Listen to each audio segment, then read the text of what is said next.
Hi everyone, John here from Organic Nation again. We've got a big topic on right now. It is going to be on the liver issues, fatty liver, high cholesterol, high blood pressure, and how these are all related and how they can all be healed naturally.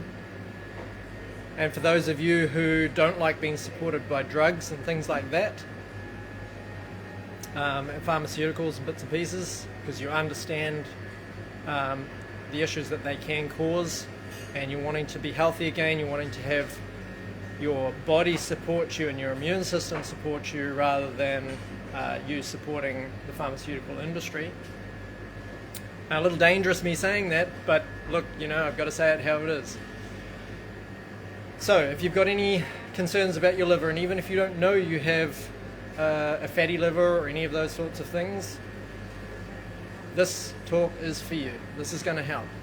It's not just going to help, but if you apply the things that you hear here or the information pack that we offer at the end of each of these talks, you're going to be able to have the tools that are necessary to be able to begin to heal, to lose weight, to save yourself from fatty liver, and sorry if I move around a little bit here, I just had a customer come through and I try not to get them in my shots if I can, keep their privacy. Now, we unashamedly give ourselves a little bit of a plug in these talks, just simply because this is how we keep running and give the free information that we can so that people can continue healing. So it's Organic Nation. We have a great website with anywhere between 2,000 and 3,000 products online. We have some of the cleanest ranges of supplements and things that are available, and so that's available at organicnation.co.nz. If anyone wants to email us and get a free information pack and get on their healing, we offer that free. Just send your email through to us on these chats, and you can comment, you can PM us or anything that you like, or phone us here at the shop. It's 07 848 1155,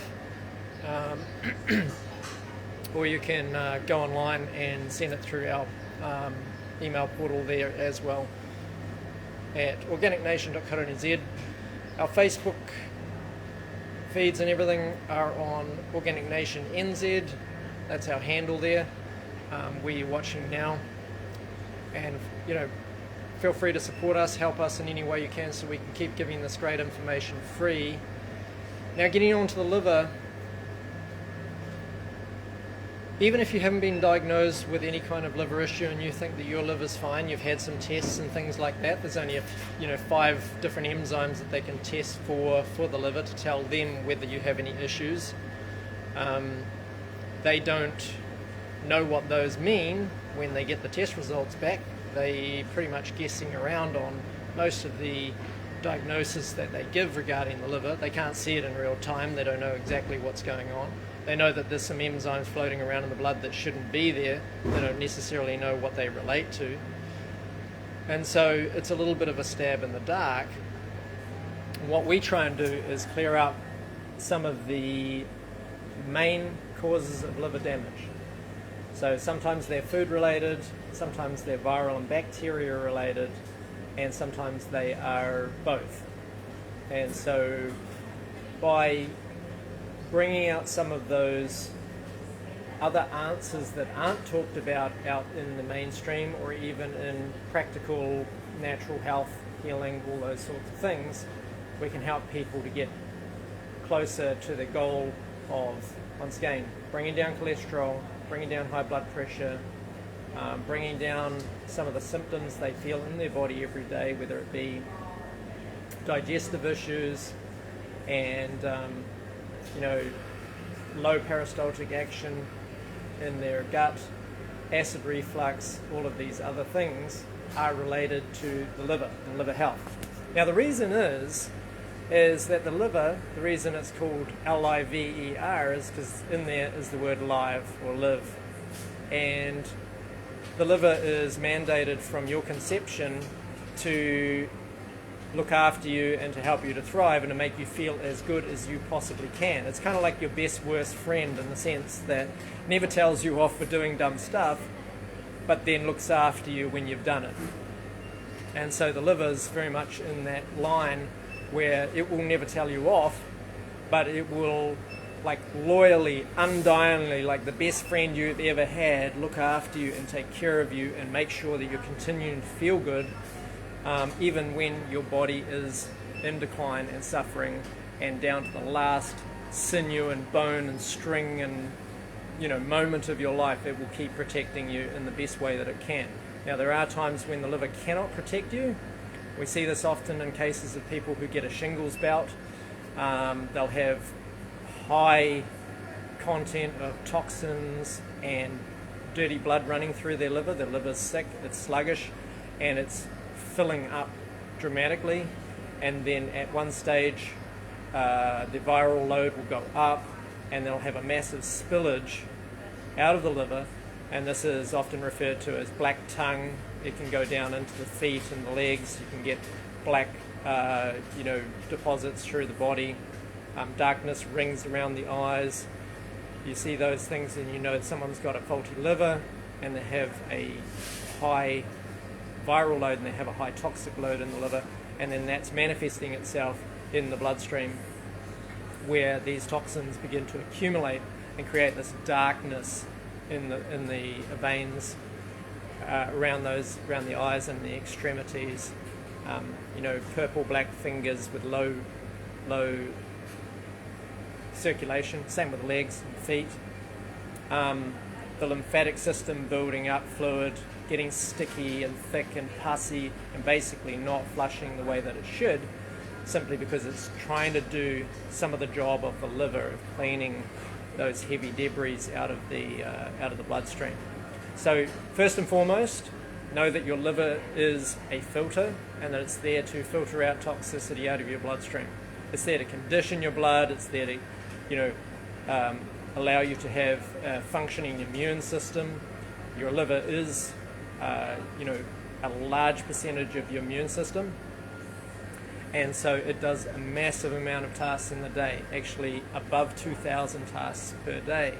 Now the liver, whilst doing all those tasks, will drop off some of the tasks that it is supposed to do if it gets overburdened. And what I mean by overburdened? Well, you're born into the world today in a toxic world, 200 years of industrial revolution, chemical revolution, wars, radiation, every other thing that you can possibly think of, and on top of that is mutated forms of bacteria and viruses that have made it out of the labs and gotten into us and are no longer beneficial to us anymore, but become a problem to our health. And so what happens is the liver, being under-functioning when you're born, as a kid, if you had acid reflux, or what they call baby reflux, or if you had baby liver or jaundice, when you're a baby, you had a sick liver. If you were an overweight, chubby child, you had a sick liver. Your liver wasn't able to process some of the fats and proteins that you were digesting.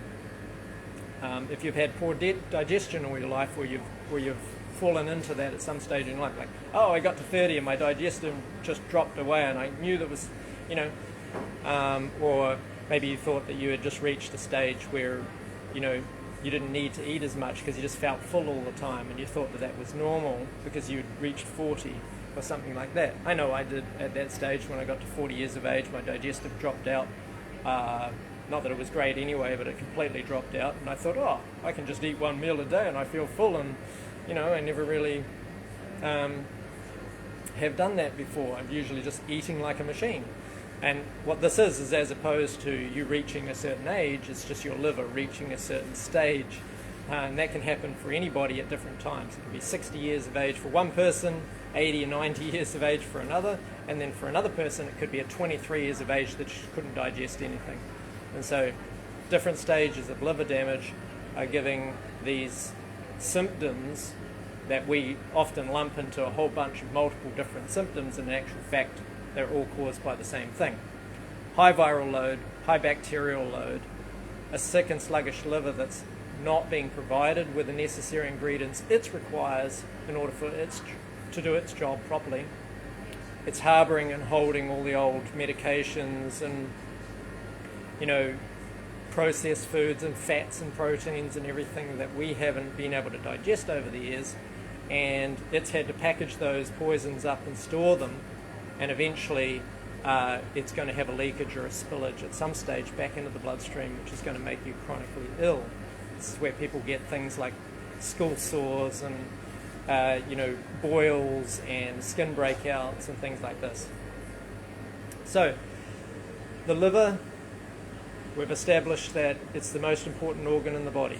We've established that it's the reason you're alive. We've established that it's your friend, but kind of your worst friend in the sense that it doesn't tell you off. It just deals with whatever fallout comes. Anything you put in your mouth, anything you put on your skin, anything you put on your body.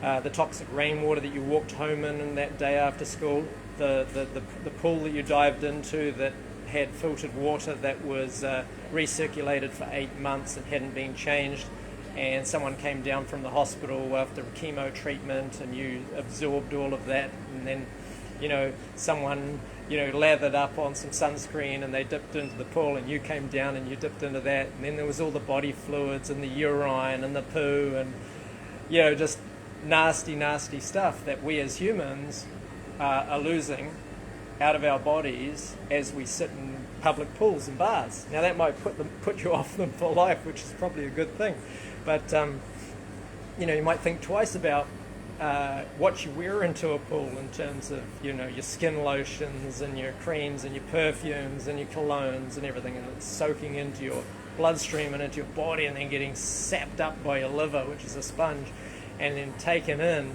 and held there because you never give your liver the opportunity to cleanse, just not because it's your fault, but because just simply we are ignorant of how our livers actually function. So after establishing those things, we can then move on to some of the tasks that the liver does.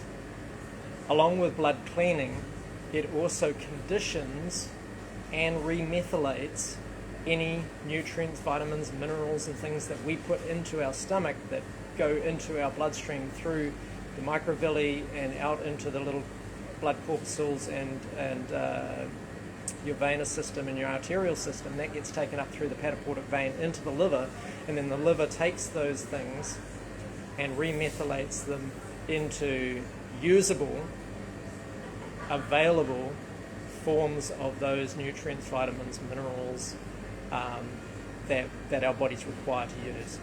And then it takes old hormones out of the bloodstream that we've already used, and it stores them, and then it'll bring them out and repurpose them for another job. Or it'll pump a little bit of cholesterol into the bloodstream for where it's needed as a band-aid to deal with any inflammation in the arterial root systems and the venous systems in the body. And then it'll take, you enjoy having a pie on Friday, and you say, well, it's Pie Friday, and your liver says, yay, it's Pie Friday, and then it puts up hormones along with your blood that give you that feeling, that addictive feeling that you had a good time the last 3 times you had Pie Friday. And so the liver said, yes, well, hey, I'm here to make you enjoy yourself. Go get another pie.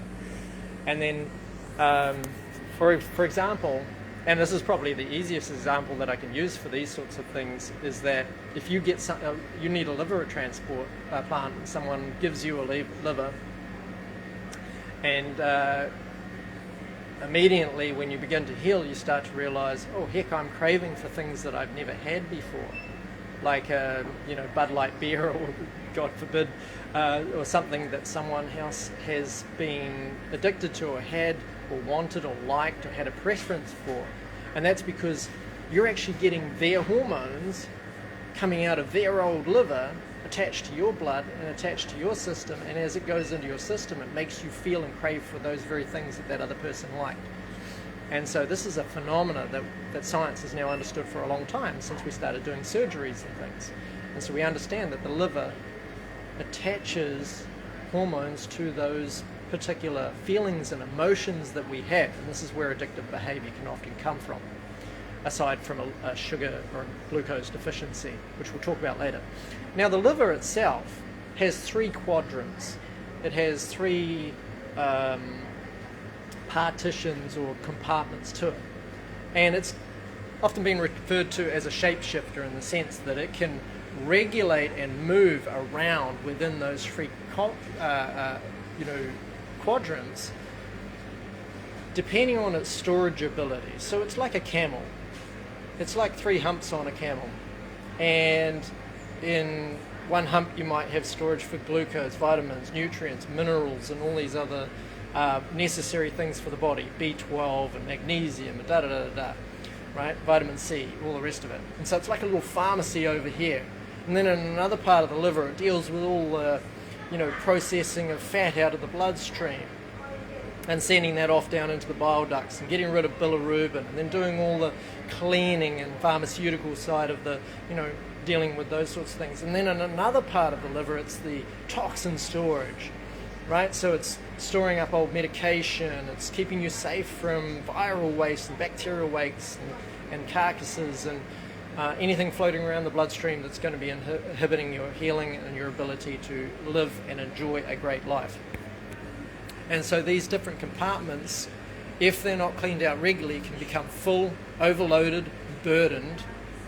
And then on top of it, things that we do every day that we don't even know is actually happening is we're hardening and picking our tissue in our liver through, for example, everybody knows alcohol, right? Yep, pickles the liver, hardens the tissue. It's called cirrhosis, or it's a Latin word for hardening. And so the tissue, as I've often said as a comparison, is as opposed to being a nice sponge, it's become like blue tack. And it's very difficult for the blood to be filtered through that, or for any of these storage bins to do their job properly, because they lose capacity. And when they begin losing capacity, they begin to underperform. And so then the liver knows it's in trouble and it begins to overheat. And we know this is what women will often call hot flashes from menopause and things like that. And this is why young girls are getting, premenopausal, which nonsense. It's not premenopausal at all, because menopause doesn't last that long and it doesn't happen at that stage. It's just that the medical world have, conveniently, I don't know, I like to say misinformation, but conveniently made up a story that women are getting these things younger and younger and older and older. And I know women that are still coming in with menopause symptoms at 80 years of age. This is nonsense. Menopause never caused any of those symptoms 100 plus years ago, because people didn't have sicker livers as we have today, and they didn't have the strains of these mutated strains of bacteria and viruses that are in the liver, and they didn't have the highly processed food that we have in this industrial world today. And so, when we look at the liver, we look at its jobs, we look at the quadrants, we look at the way that it operates. In order for it to do a good job of cleaning your system and cleaning your blood and keeping you healthy and keeping you getting fed with the right nutrients and things like that, providing your liver with it, it needs to be supple. It needs to be really, really active. It needs to be, highly motivated. And the only way that you can remain well is if this is the case. Now, the more salt we intake, as in like sodium chloride, I'm talking, whether it be Celtic salt, whether it be Himalayan salt, whether it be sea salt, whether it be any type of salt. Salt is particularly hard in pickling on the liver.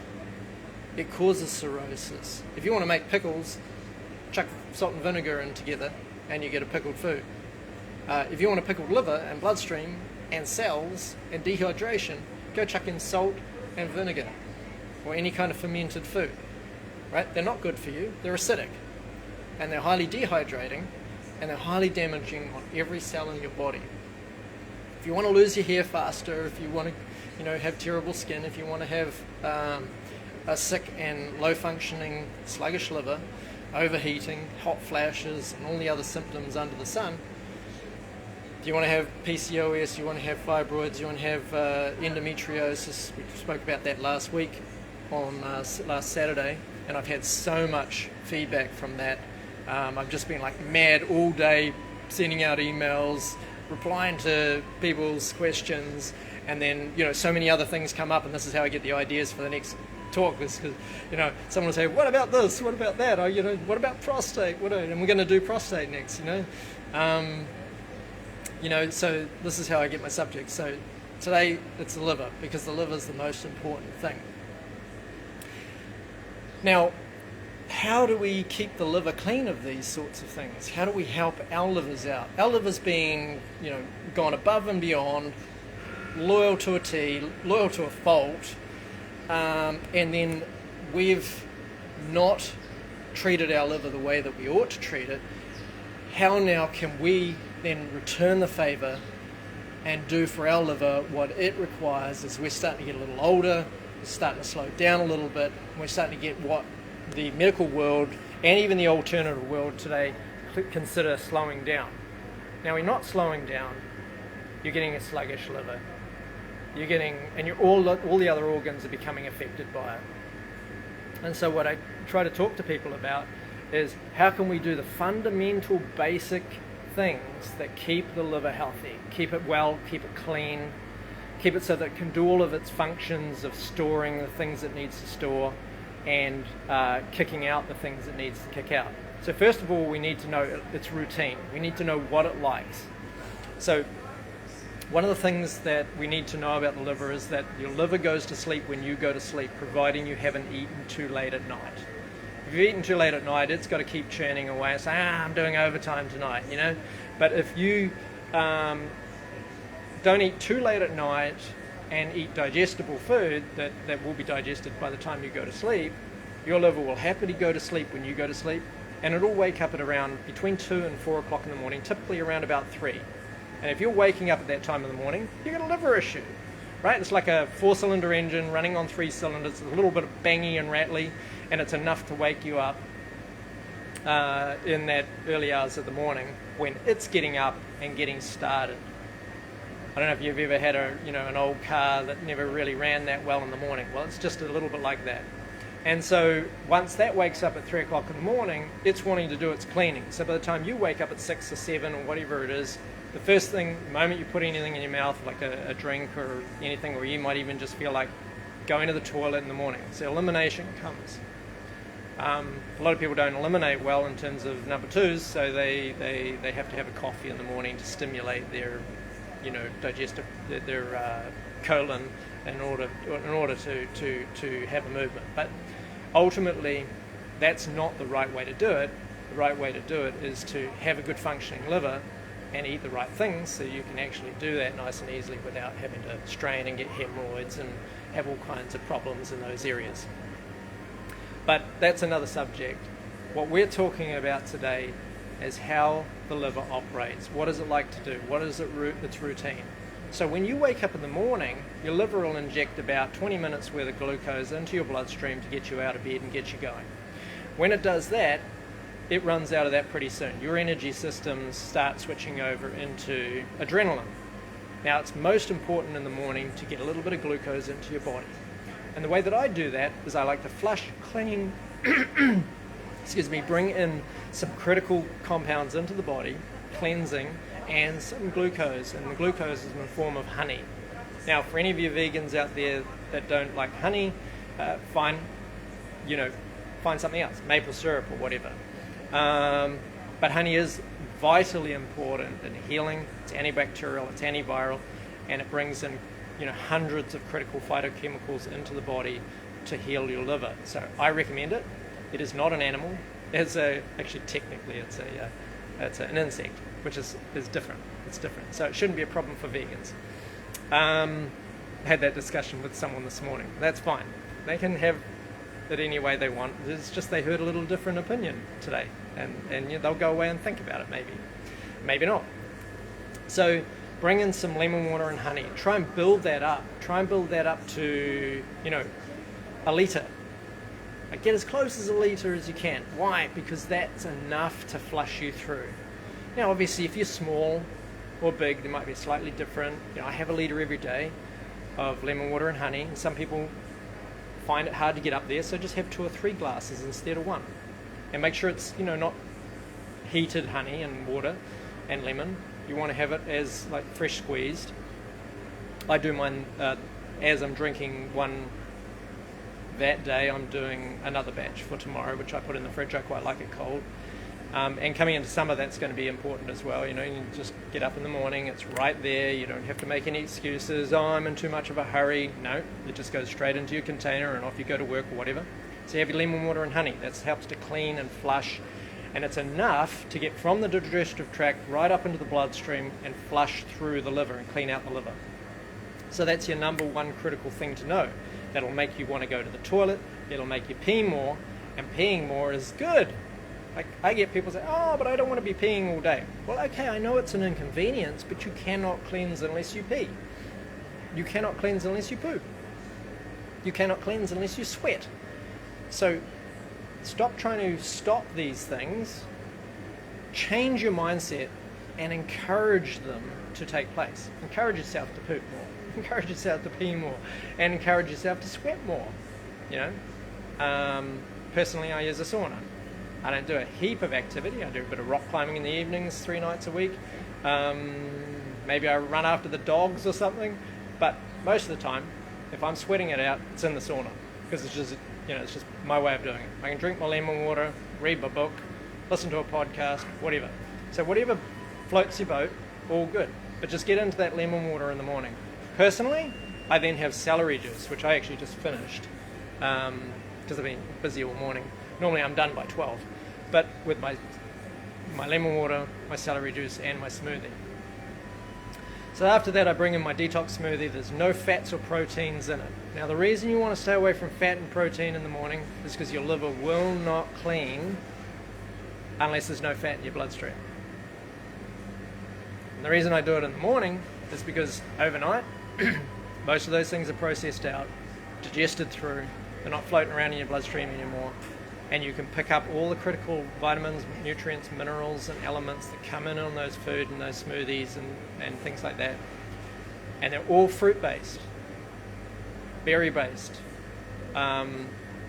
Critical elements like, okay, there's a tiny little bit of protein, and don't get me wrong, not much in the way of fat, but a tiny little protein. I mean, I eat Atlantic dulse seaweed in my smoothie.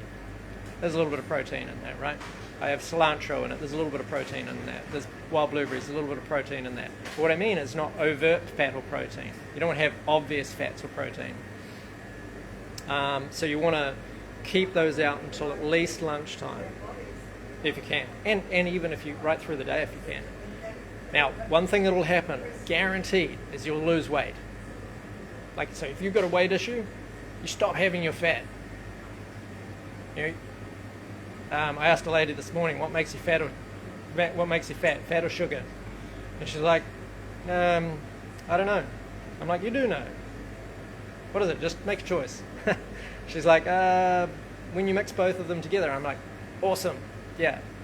But actually it's fat, right? So what makes you FAT? FAT. It's the obvious. Like 1 + 1 = 2. Everybody knows it. Fat makes fat, sugar doesn't make you fat.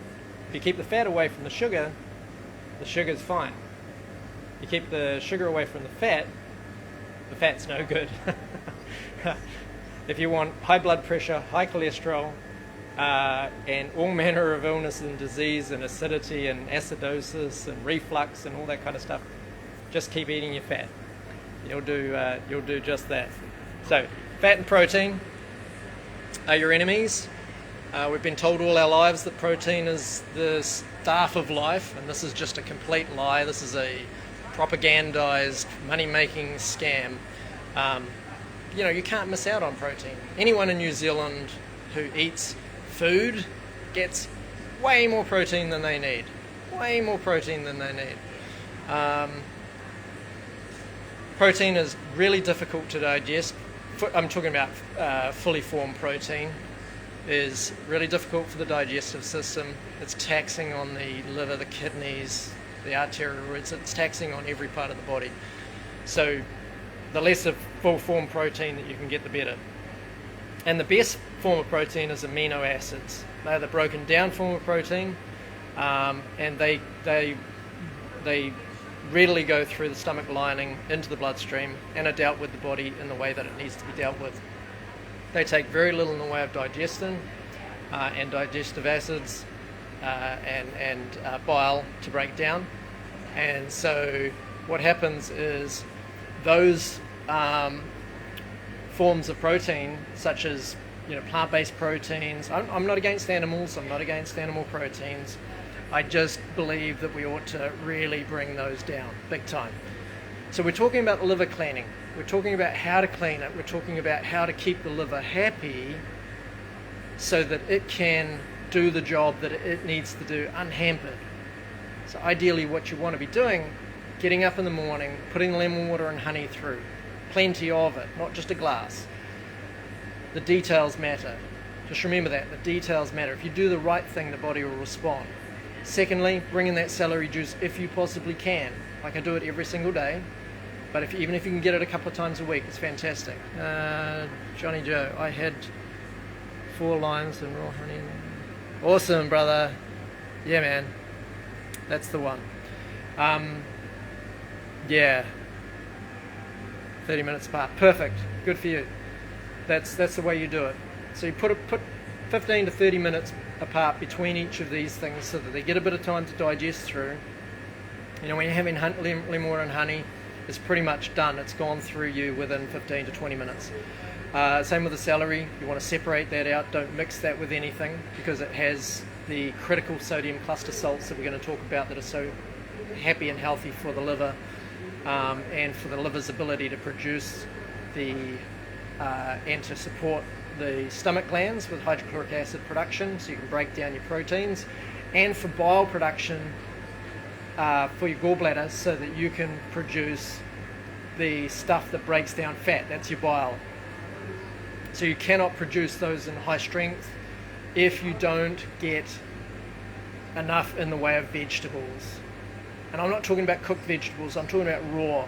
When you cook them, you destroy those enzymes, those critical digestive enzymes. You destroy the critical salts that are in them, the sodium cluster salts that science is only just now finding out about as being the most important ingredient for hydrochloric acid and bile production. And then if you don't get if you start cooking your vegetables, you can have cooked vegetables. What I'm saying is have more raw, even through winter. I know it's cold and miserable and all the rest of it, but just eat more raw, eat more salads, eat more raw vegetables and fruit. Because when you cook them, that's when you upset and destabilize oxalates, salicylates, histamines, and all these other things. It's not in the raw stuff that does the problem. You can eat those till the cows come home. And by the way, the cows do too, just as an example. And they don't have any issues with oxalates, histamines, and salicylates and nightshades and all these other things. The only time you're going to have those problems is if you've got sensitivities already that are caused by toxic heavy metals and pollution and radiation and bug poop and viruses and so on and so forth. When you get that sensitivity going on, then you'll start to react to those sorts of things, particularly in cooked food. You elevate all of those and destabilize them when you're having cooked food. Like I say, I eat cooked food, but I just make sure that it's like 50 or 40% or 30% of my diet. I don't go whole hog on it. I don't have a heap of it. That's why I'm cleansing and healing every single day. Every day I get younger, not older, even though I probably look older than I should just because of the damage I did to my liver over the years. And not only me, not only you. You didn't do it, you did it out of ignorance, but also the bacteria and viruses you didn't know were there because they're invisible. They were the ones that did it. They were the ones that have been doing the damage. They pooped into your liver. They pooped into your organs. They sat there munching out on all the stored crap from, your liver being a filter and your spleen being a filter and kidneys being a filter. And they were sitting there and they're munching out hard. Same with the endometriosis for the girls and the PCOS and all the rest of it. Those bacteria and viruses are down there having a smorgasbord, right? Eggs, dairy, gluten, corn, soy, and fatty foods and salt. All the main precursors to these things, because those bugs love feeding on that stuff. And they're sitting there and they're pooping all their toxic waste into those cells, and those cells are migrating off, those endometrial cells are migrating off. So I'm digressing a little bit here, but it's just so interrelated it's not funny. And the same thing's happening in the liver. Now you can be sure of this one thing. If those bacteria and viruses are in your liver, they'll sit there, they'll poop their waste out into the liver, and then the liver's got to try and vacuum all that up and clean all that up and package it up and try and safely exit it from the body through the bile ducts into the gallbladder, out through your gallbladder tube into your stomach, and then out from the stomach. Hopefully there's enough fruit and vegetables and dates and all kinds of things in there to bind it all up safely and take it out of the body where it needs to go, into the toilet. So this is how we cleanse. If we don't assist our bodies every day in this cleansing process, then there's no way that the body ever gets the chance to clean that liver. Like an underbent filter, your water starts to taste foul, and you're like, man, 6 months has been passed, I really need to change that filter. The unfortunate thing with the liver is we can't change it out. You don't get another chance. You get to detox it daily, or you get to live a terrible retirement. It's that simple. People aren't getting older and living longer today. They're living shorter and they're getting sicker. Science and statistics have fudged the numbers. You know, the old people's homes aren't full of older people, they're full of younger people. There's no 100-plus-year-old people in there. It's very rare to find a few, you know. Whereas in the old days it was like 70 plus. Now it's like 35, 40. I think you can go in at 50 in New Zealand, but in other countries they've got like 30-year-olds and they're dying. Palliative care. This is not how we want to live. We want to live vibrantly. We want to live healthily. We want to be particularly happy with our lives and how we do the things we do, so we can get out and actually have fun and enjoy our lives, and not have to be constantly worried about getting on the treadmill and trying to lose weight and trying to get the cholesterol down and all these things. Because I can tell you, my friend, eventually those things are going to take over and consume your thoughts and your life, and the anxiety that comes from it is going to be crushing, because you're going to be faced with a choice of doctor's meds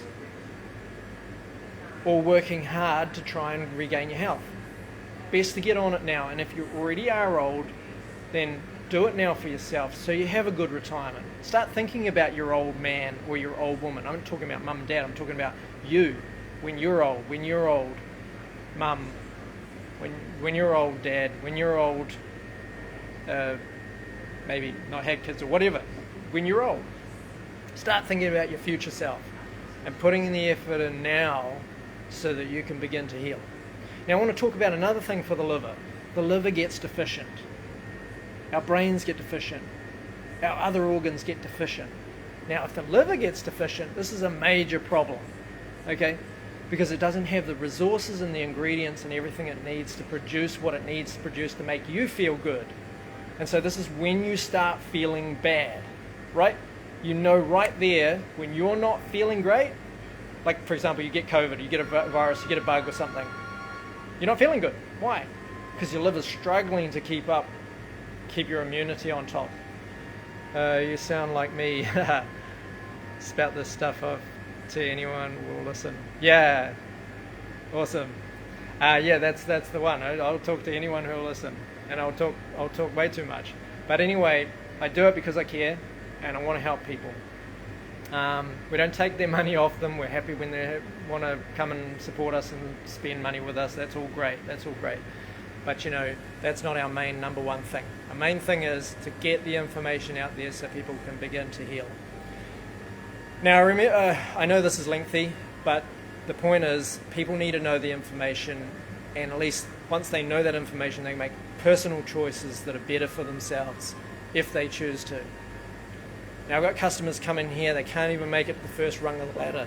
They're 150 kilos, they're complete literally, I mean, what we'd say, I don't want to be rude and offensive, but they're slobs. They've gotten lazy. They don't cook their own food. They don't go out and do these things. And what we do is we help them get back on the ladder again, right? So just reaching that first rung, we give them the help to get that. And then once they're on that, they generally have a life of their own. They generally go off and do the right thing and begin to heal and begin to grow. Now, whether you're young or old, you can use this information. Our bodies are getting deficient.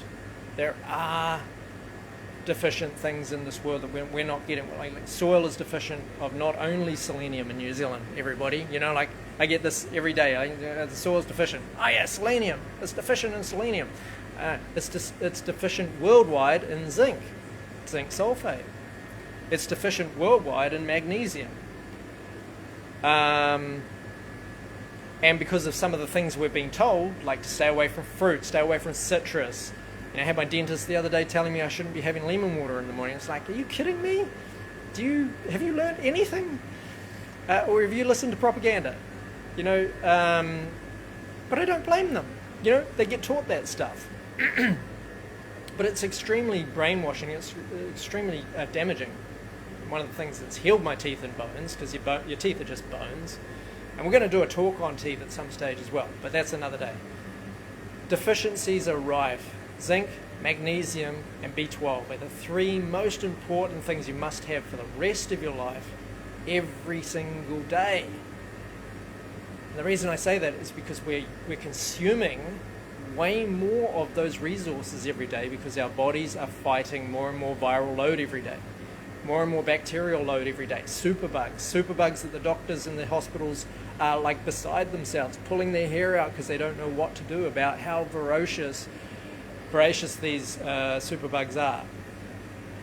Now, they won't talk about Epstein-Barr. They won't talk about cytomegalovirus. They won't talk about HPV. They won't talk about, all these others. Just like the vets won't talk about, BHV, like bovine herpes virus. They won't talk about canine herpes virus, KHV, or feline herpes virus, causing all the ailments in the animals today in the same way that we're suffering. And yet they'll go and give cows zinc, magnesium, and calcium, but they won't prescribe it for humans. They've been doing it for 70 years for the animals, but they won't do it for us. What's the first thing the animals get? Tanked up on their vitamins, nutrients, minerals. It's the only reason some of them are still alive. But today, humans are deficient, nutrient deficient, chemical phytocompounds from plant deficient. One thing we're not deficient in is eggs, dairy, gluten, corn and soy. Why? Because the industry thrives on it. 65% of New Zealand's GDP and across the globe, the gross domestic product for those countries all come from the sale of fat and protein. Well, there's got to be a red flag right there, right? So follow the money. Next thing with the liver is that our livers are desperately trying to help us cleanse and heal. And as I said before, we can get spillages. The liver can get overtoxic. Everything can start to go wrong. You start feeling bad, and that's because your liver is bad. It gets less active. It can't filter the toxicity out of the bloodstream. And so what happens to all those neurotoxins, dermatoxins, that these bacteria and viruses are leaving in our bloodstream, and all these processed foods and chemicals aren't getting taken out of the blood, aren't getting stored in the liver properly, and so they end up floating around in the bloodstream for longer and longer and longer times. Then comes the arthritis, then comes the skin conditions, then comes the digestive issues, and then comes the high blood pressure, then comes the high cholesterol, and then comes the dementia, and then comes all these other things. Why? Because heavy metals, toxins, and viral methylated toxins are settling out in the cellular tissue now. They're settling out in the skin. The aluminium's causing someone to get vitiligo. The mercury and the copper is causing someone to get eczema and psoriasis. Why? Because they're dermatoxins. And then the arthritis comes, and psoriatic arthritis. Why? Because they're dermatoxins and neurotoxins. Neurotoxins settling on the nerve endings and the joints. Then there's the numbness, the tingling, the the skipping of the heart palpitations, right? Why does the heart skip a beat every now and then? It just makes you feel like it takes away your breath. Science doesn't even know yet. I'll tell you exactly what it is.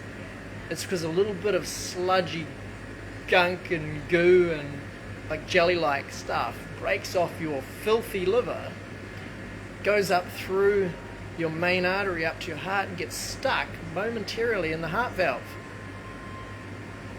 Boop. Boop. And the older you get and the more clogged up your liver gets and the more dirty your bloodstream gets, that sticks more often. You start getting those arrhythmia, heart problems, right? And then the valves start to overwork because of the thickness and the stickiness of your blood, because you're constantly dehydrated from your coffee and your salt and your matcha chocolate tea, kombucha and vinegar and all the other rubbish that you've been told is good, like sauerkraut, kombucha and tamaris and vinegars and misos and yogurt and cheese. And you've been told, oh, get those into you, those are so good for you. No, what do? They make your blood thick, sticky, acidic, low oxygen environment in the hemoglobin, inability to absorb iron, right? Nutrients, vitamins, minerals, all these things. And when that begins to take place over time, if you allow those things to continue on, then you're going to begin suffering some of the things that happen. And these take time, man. They just take time to come. What's another one down here? How many lemons and how much honey? You can have as much honey as you want, right? Because you don't have any fat. If you're not mixing fat with your honey or with your sugar or any kind of sugar, well, okay, no, don't get me wrong. Processed sugar and cane sugar, stay away from, right? Honey, maple syrup, and coconut sugar and any of those, fine. Fruit sugars, get into them. You can have as many as you want. I have 3 or 4, 5 tablespoons in a litre of honey, and a litre of lemon water. I have 2 squeezed limes. I prefer lime, but if you've got lemons, limes, whatever. Even I had a grapefruit in mine this morning as well. So any citrus, doesn't have to be lemon or lime, but they're great. They're great, right? They're going to bring in those critical calciums that are necessary for your teeth and bones to lower your acidity and bring up your alkalinity. So yeah, get as many lemons and limes in as you have. 1/2, doesn't matter how many. It just means that those critical nutrients are getting into your system and you're getting that flushing of that extra volume of water that's going through. Okay, and so it's re-enlivening the water. It's actually bringing in those critical cleansing, healing, phytochemical compounds, nutrients, and vitamin C's and stuff like that. Awesome. So the last part of the liver talk is that as the liver starts to get sick, it starts to overheat. Now this is when problems, things such as gallbladder problems come in. For example, you've got a whole bunch of sludge and sandy sort of sludge sitting at the bottom, or sediment sitting at the bottom of your gallbladder.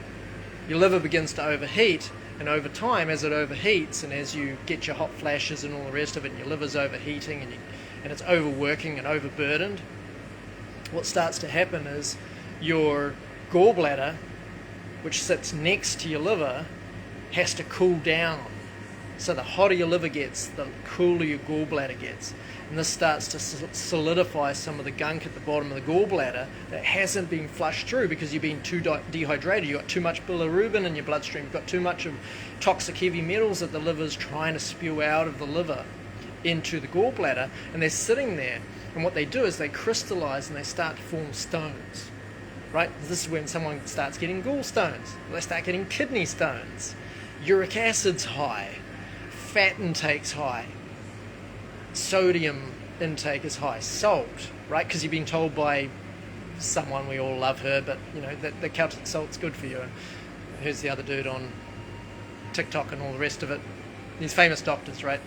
Now they got it right. We do need sodium, but it's not that kind of sodium. It's vegetable sodium, right? That's not pure, hardcore, body stripping and depleting salt, as in sea salt. Now, if you want a little bit, have a little bit. Just don't go overboard on it.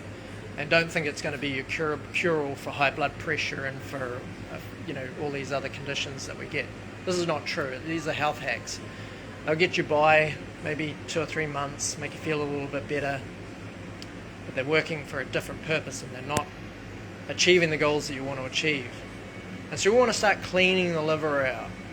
Bring in critical cleansing foods, herbs, salads, lettuces, arugula, which is, rocket, all that sort of thing. Fresh tomatoes, bring them into the salads. Cucumber, have some cucumber and apple juice, put it through your juicer. Get some celery juice through, bring in salads. Put some squeezed lemon and maple syrup or honey onto as a dressing, as opposed to some fatty old dressing that you're going to have some ranch or something that you want to put on your salads. Bring in those critical cleansing salads that'll bring in all those liver calming and liver healing compounds. For example, lettuces and things have opiates in them. They calm the central nervous system down. They calm your neurology down. They calm everything down. They calm your nerve endings down, right? So bring in these every day. They also have flushing, cleansing capabilities. They also bind up toxins. They have microbiome on anything that you eat that's grown above the ground has microbiome on it. This is your true probiotics. Not let's have a look. Not these probiotics up here. Not these probiotics here. These are not probiotics, right? Yogurt, cheese, sourdough, sauerkrauts, kombucha. These are not probiotics. These are acid-producing killers. Worse than alcohol on your liver. Worse than alcohol on your cardiovascular system and every cell in your body. Dehydrating, debilitating. These are not good for you. People did them in the old days, 1600 years ago. The Celts did their sauerkraut or whatever it was, not because it was good for them, but because they didn't have refrigerators. Just like when you salted your meat back in the day because you didn't have a refrigerator, it's not because it was good for you.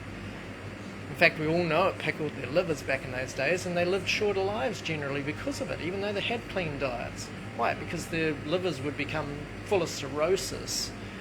You'd think they'd been a heavy drinker all their lives. So fermented foods, vinegars, all those sorts of things are a disaster. Have lemon. Have citrus. It's a way better alternative. And way nicer too. Let's face it, vinegar sucks. Sauerkraut sucks. I mean, if you like it, maybe because you came from the country that had a tablespoon of it on a side dish every couple of times a week or whatever it was. I didn't eat it like a cow eating silage. By the way, we don't realise we're damaging our cows with silage, but anyway, that's for the vets. Look, the liver itself does a formidable job, and when it's no longer able to do that job, you're going to feel it.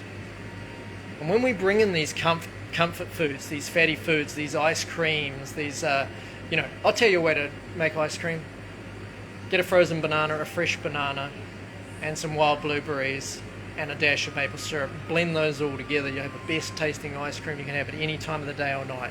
Have it for breakfast, have it for lunch, and have it for dinner if you want. It's the best ice cream you'll ever taste. You can put mango in it, you can put other berries in it, you can make it into a strawberry one if you want. Fresh banana, frozen banana, and some frozen fruit. Bit of maple syrup, and just blend it up. Chuck in a little bit of, you can have just banana on its own. If you want vanilla, you can just put a little bit of vanilla powder in, right? Try not to use the alcohol-based vanilla essence. You want to keep alcohol out of your diet because it's damaging to the brain and to the liver. But, there's a lot worse things you can do, I suppose, but that's a great ice cream. But if you're bringing those critical foods into your body, the liver will begin to heal. You'll feel better. You'll get your energy back. And if you cut down those fats that are dragging on your adrenals, causing you to feel fatigued and acidic, sapping your energy and your strength. And for goodness sakes, you can't do anything without adrenaline. Your phone dings. That's a little strain of adrenaline. You've got 53 different strains of adrenaline. Right up into fight or flight. If you have a cup of coffee, you're in super fight or flight adrenaline. You have a chocolate, matcha, coffee, tea, stimulant, drugs. Your adrenals are going crazy, and you're not supposed to live in that state. Your cortisols are through the roof. You're not supposed to live in that state. Why? Because it's really hard on the liver to try and extract that out of the bloodstream. And then you wonder why you've got insomnia at night and no energy during the day. This is not a good place to be, and it's a condition of the liver, and it's a condition of what we've put ourselves into through lack of knowledge and understanding. I promise any of you who are on here today that if you begin to do the things that I'm talking to you about today, reduce your fat and protein intake, increase your fruit and vegetables, berries, herbs and spices, I guarantee you the results that you're looking for. The energy will return. You're eating lower calorie foods, so they're not going to make you feel amazing initially. You're going to feel a little bit flat for a month, for maybe a week or two, depending on how used to them you are and how much your body relies upon these high calorie impact foods. That you've been having little treats and sweets and slices and coffees and all these little stimulants that have been keeping you going, but ultimately they're going to completely deplete you at the end of the day. They're like a friend that's not really a friend, a boyfriend that's not really a boyfriend, a bad relationship, breakup, because they're going to sap you and take everything from you and take all the life out of you and leave you high and dry in the end. And then you're going to wonder, what am I living for? At 55 years of age, I feel like a piece of crap, and I don't even want to live. And I get people coming in talking this way. I don't want to live. I want to end my life. I've got nothing to live for. And then when the month 2 or 3 of being on this, they're saying, I love life. I'm getting so much out of it. I can see the future now. I'm enjoying myself. And they get their life back. So get that fatty liver down. How do you get a fatty liver? Eating fat. It's that simple. It's not sugar. Never was. Get the fat out. What else? High cholesterol. Your cholesterol is coming in because of the amount of fat and processed foods you're having. And you cut the fat down, you'll cut the cholesterol. Automatically. It happens every time. There's nobody I have ever dealt with, spoken to, or had the pleasure of helping to heal who has not had that response when they do things the right way. Stop your eggs, your dairy, your gluten, corn and soy, your fats and oils. Nobody died of not having fat in their bloodstream, but you'll certainly die if you don't have glucose in your bloodstream. Okay, so we've been taught it around the wrong way. Diabetes, by the way, and high blood pressure and things like that were never caused by sugar. Sugar has never been a part to play. In fact, they are a lack of glucose in the liver that cause those issues. Okay, so a combination of a lack of glucose in the liver and too much fat and protein. So I just implore anyone out there with fatty liver, high blood pressure, cholesterol, or any other condition of the liver, which, by the way, is most of them, almost every condition is the liver, and the virus and bacteria in the liver. Can you eat avocado, or should you cut that down to? You should cut that down to. Yeah, absolutely. I mean, they're pack loaded with copper, and as are cashew nuts. Some of the 2 highest things in copper. Sorry, guys. And copper is not what you want for your liver. It's not going to help you heal. It's going to make you sicker. It's going to feed the viruses. It's one of their favorite foods, especially for skin conditions. What else have we got there? I can't quite see that one. Oh, thanks. Yeah. So just have a half an avocado on a salad, whatever it is. The more fat you consume with your salad, by the way, and that even means like the really easily soluble fats that are avocado, the more fat you consume with your salads, the less effective those nutrients, vitamins, minerals are in your salads. So if you want to make your salad less effective, go eat fat. Chuck your dressings on your salad, all that kind of thing. But yeah, avocados are a fantastic food. They're wonderful. They're the first thing I recommend for anybody who has a baby who doesn't want to go on formula, but they can't breastfeed them or whatever because they've got issues in that area. You blend up an avocado, a banana, and some coconut water, and you've got yourself perfect mum's milk. Amazing. And they can have that for years. And then just start slowly adding fruit to it and various other things to it. Keep the fat and protein out. They don't need that. They get the natural fats from the avocado. But yeah, I'd do that for a baby. But for an adult, you need to cut it down. If you had an avocado, a whole avocado every now and then, it probably wouldn't hurt you.